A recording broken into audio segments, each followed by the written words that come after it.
Ankita, Ankita please calm down. দেখো তুমি এরকম একটা ভুল কিছুতেই করতে পারো না, আমি জানি তুমি পারো না। দেখো তোমার আর আমার মধ্যে তো কোনো ঝামেলা হয়নি, কিছুই তো হয়নি। যা হয়েছে আমার মাকে কেন্দ্র করে। আচ্ছা তুমিই বলো না, তুমি তো এই বাড়িতে এসেছিলে আমায় দেখে, আমার মাকে দেখে তো নয়।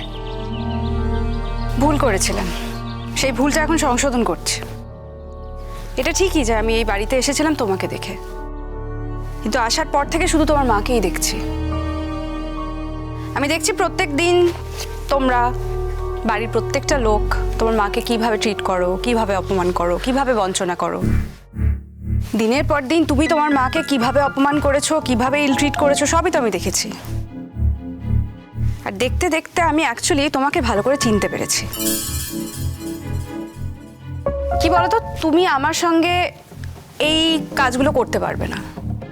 তুমি জানো যে তুমি এই ঘটনাগুলো আমার সঙ্গে ঘটলে তুমি পার পাবে না, তাই জন্য তুমি আমার সঙ্গে এই ঘটনাগুলো ঘটাও না। তুমি জানো আমি ইন্ডিপেন্ডেন্ট, আমার টাকা পয়সা আছে, আমার ক্ষমতা আছে, সো তুমি আমাকে সেম অপমানগুলো করতে পারো না। কিন্তু এই তিনটে জিনিসের মধ্যে আমার যদি একটাও না থাকতো, তাহলে তুমি তোমার মাকে যেভাবে ট্রিট করো আমাকে এক্স্যাক্টলি সেম ওয়েতে ট্রিট করতে। তাই জন্য অনিরুদ্ধ, আমার তোমার সঙ্গে থাকাটা জাস্ট হবে না, জাস্ট পারবো না। আচ্ছা অঙ্কিতা, অঙ্কিতা একটা কথা বলো, মানে আমি কি করতে পারতাম, কি করতাম, এইগুলো ভেবে তুমি জাস্ট চলে যাচ্ছ? মানে সত্যিকারের কোনো অ্যালিগেশন আমার উপর তোমার নেই? এর থেকে বড় অ্যালিগেশন আর কিছু হয় নাকি? নিজের মাকে তুমি যে শাস্তিটা দিয়েছো দিনের পর দিন, তার তো কোনো এক্সকিউজই হয় না। সব থেকে বড় কথা হলো, তোমার মা যে হসপিটাল থেকে ফিরলেন, তুমি একবারও তোমার মায়ের সঙ্গে দেখা করতে গেছো? যাওনি। দেখো, তোমাকে আমি মানুষ বলেই ভাবতে পারছি না। আমি তোমার সঙ্গে থাকবো কি করে বলো তো? আমি পারবো না তোমার সঙ্গে থাকতে। আমি ভাবতেই পারছি না আমি এমন একটা মানুষের সঙ্গে থাকবো যার মিনিমাম কোনো সিম্প্যাথি নেই আরেকটা মানুষের প্রতি, যে মিনিমাম এইটুকু আরেকটা মানুষকে বুঝতে পারে না। দিনের পর দিন আমি নিজের চোখে দেখেছি তুমি তোমার মাকে কিভাবে অপমান করেছো। হ্যাঁ করেছি অঙ্কিতা, অপমান করেছি, আর তার যথেষ্ট কারণ আছে, সেটা তো বোঝো। দেখো আমার মা আর আমার পাপার সংসার ভেঙেছে আমার জন্য নয়, ভেঙেছে শুধুমাত্র আমার মায়ের জন্য। কেননা আমার মা আমার পাপাকে হ্যাপি রাখতে পারেনি। তোমার পাপাকে হ্যাপি করার পদ্ধতিটা কি বলো তো এক্স্যাক্টলি? তুমি কি জানো তোমার মা এই সংসারের জন্য এত কিছু করেছেন, তোমার পাপার জন্য এত কিছু করেছেন, কিন্তু তোমার পাপা হ্যাপি হতে পারেনি, তাই তো? তাহলে হিসেব মতো অনিরুদ্ধ, আমি তো তোমার জন্য কিছুই করিনি, এই সংসারের জন্যও কিছু করতে পারিনি। তাহলে তোমার তো হ্যাপি হওয়ার কোনো কারণ নেই। তাহলে তুমি আমাকে এখানে আটকাতে কেন চাইছো বলো তো? আমার বাবার অনেক প্রপার্টি আছে বলে? অঙ্কিতা সব কি বলছো, কেন বলছো, কেন এরকম করে কথা বলছো আমার সঙ্গে বলো? আচ্ছা বেশ অঙ্কিতা, তুমি তো এটা মানবে যে স্বামী স্ত্রীর মধ্যে ঝামেলা হলে তাদের সংসার যদি না টেকে, সেটার জন্য তারা উভয়ই দায়ী। এই দোষটা তো আরেকজন কাউকে উপর চাপিয়ে দেওয়া যায় না, সেটা হয়ও না। তুমি তো এটা মানবে যে আমার মা এবং আমার পাপার সংসার না টেকার জন্য আমি অন্তত দায়ী নই। কিন্তু হ্যাঁ, আমি মনে করি যে আমার মা দায়ী, এবং সেটার জন্য যথেষ্ট কারণও আছে অঙ্কিতা, তুমিও সেটা খুব ভালো করে জানো। আমার মা কোনোদিন নতুন কিছু শেখার চেষ্টা করেনি, কোনোদিন নিজেকে ডেভেলপ করার চেষ্টা করেনি, আমার পাপা যোগ্য হয়ে উঠতে পারেনি, এবং সেই জন্যই আমি মনে করি যে ওদের সংসারটা ভেঙে গেছে। Shut up! তোমার মা তোমার পাপার যোগ্য হয়ে উঠতে চাননি নয় অনিরুদ্ধ, তোমার পাপার কোনো যোগ্যতা নেই তোমার মায়ের সঙ্গে থাকার। এটাই হচ্ছে সত্যি কথা, এটা ভালো করে শুনে নাও। একটা মানুষ সর্বস্ব ছেড়ে দিল, তাও তোমাকে হ্যাপি করতে পারবে না। তুমি এখনো আন্টিকে দোষ দিয়ে যাচ্ছ, এখনো তুমি সম্মান করতে পারছো না মানুষটাকে যে সবকিছু ছেড়ে দিল। শোনো, তোমার মা না অনেক কিছুই করতে পারতো। এই বাড়িটা প্রপার্টি ডেভেলপারকে দিয়ে দিতে পারতো, বিক্রি করে দিতে পারতো, কোনো কিছুই উনি করেননি।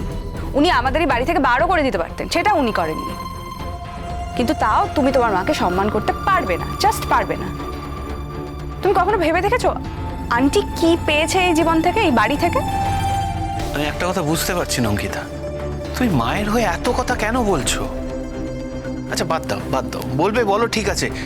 তোমার মায়ের জন্য তুমি আমাকে ছেড়ে চলে যাচ্ছ? শোনো, আমি একটা কথা ভেবে অবাক হয়ে যাচ্ছি যে একটা সিম্পল কথা আমি তোমার মাথায় ঢোকাতেই পারছি না। আমি তোমার মতো একটা মানুষের সঙ্গে থাকতে পারবো না অনিরুদ্ধ। আমি থাকতে পারবো না because I don't like you.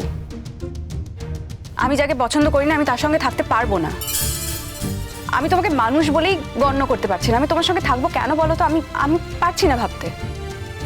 দেখো আমি আমি বুঝতে পেরেছি যে আমি একটা ভুল করে ফেলেছি, আই অ্যাডমিট ইট। আর আমি এবার এই ভুলটাকে আর টেনে লম্বা করতে চাই না। I want to finish this.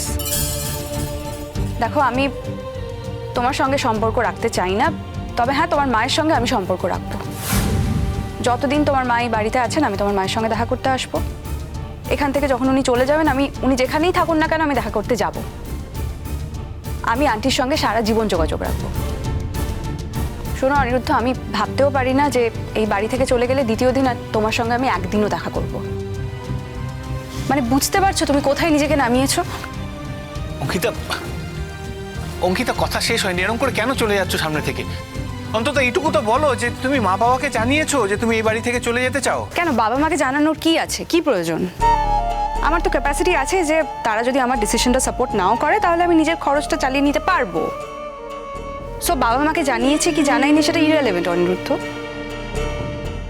But হ্যাঁ বাবা মাকে জানিয়েছি। মা বলেছে তোমার সঙ্গে বসে ডিসকাস করতে, কিন্তু আমি মাকে কি বোঝাবো বলো তো? তুমি আর আমার মা এতটাই সিমিলার, বোঝানোর তো কিছু নেই। আমি মাকে কি করে বোঝাবো যে তুমি তোমার স্বভাব কোনোদিনই পাল্টাবে না, সুতরাং তোমার সঙ্গে আমার থাকাটা হবে না? অঙ্কিতা, পৃথিবীর কেউ বিশ্বাস করবে? কেউ বিশ্বাস করবে যে আমার মায়ের সঙ্গে আমার প্রবলেম হচ্ছে, আমার ঝামেলা হচ্ছে বলে তুমি আমাকে ছেড়ে চলে যাচ্ছ? মানে থিঙ্ক অ্যাবাউট ইট অঙ্কিতা। তুমি বুঝতে পারছো না যে তোমার মায়ের সম্পর্ক দিয়ে আমি তোমাকে চিনতে পেরেছি?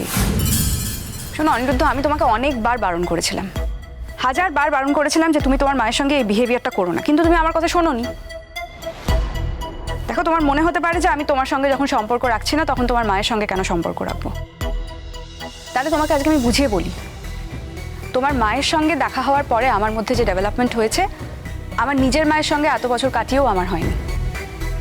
তোমার মার সঙ্গে দেখা হওয়ার পরেই আমি বুঝতে শিখেছি যে একটা মানুষ একা একা বাঁচতে পারে না।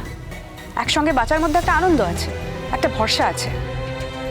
মানুষ শুধু নিজের জন্য বাঁচে না, এটা আমি আন্টির থেকেই শিখেছি। আন্টি তো সারাটা জীবন তোমাদের জন্য বেঁচে গেল, কি পেল? পুরোটা ঠকে গেল। আমি হয়তো আন্টির মতো এতটাও পারবো না, কিন্তু আমি চেষ্টা করবো একটা ব্যালেন্স আনার নিজের মধ্যে। আমি অন্যের জন্যও বাঁচবো আর নিজের জন্যও বাঁচবো, আমি চেষ্টা করবো এটা করার। আর আন্টি যে আমার মধ্যে এইটুকু মনুষ্যত্ব বোধ জাগাতে পেরেছে তার জন্য আমি আন্টির কাছে চিরকাল ঋণী থাকবো, এবং সারা জীবন এই কারণেই আমি আন্টির সঙ্গে যোগাযোগ রাখবো, আন্টি যেখানেই থাকুক না কেন।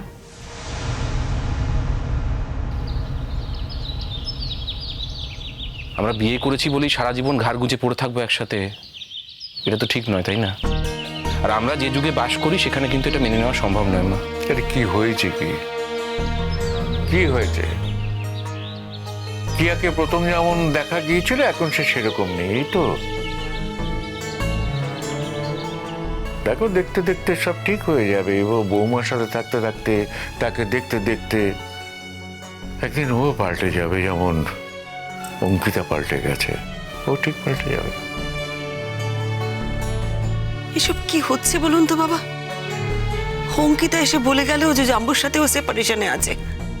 এখন টিঙ্কাও বলছে যে কিয়ার সাথে বনিবনা না হলে ওরাও থাকবে না। এই সংসার ভাঙার গল্প আমার আর ভালো লাগছে না। আপনি একটু ওদের বোঝান বাবা। তাহলে কি করবো মা? ও যদি তোমার সাথে মানিয়ে নিতে না পারে, বাকি লোকেদের মতো তোমায় অপমান করে, সেটা আমি মেনে নেব? আমি তো বলছি টিঙ্কা, সময় সবকিছু ঠিক হয়ে যাবে। হ্যাঁ, কারুর 8-এ হয়, কারুর 80-তে হয়, হলেই ভালো। ঠিক হয় মিঠুদি। অঙ্কিতা কি প্রথমে এরকম ছিল?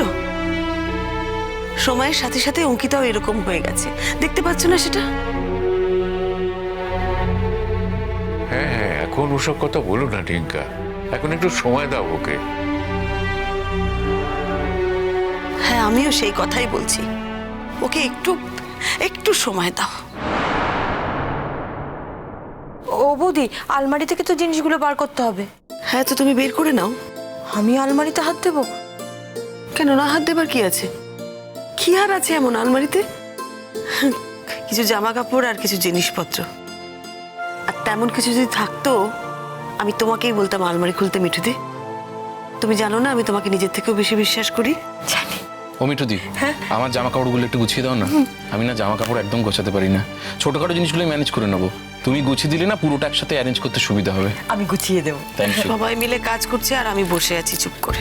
আরে তাতে কি হয়েছে বৌমা? তুমি তো এতকাল অনেক কাজ করেছো, কটা দিন না বিশ্রামই নিলে।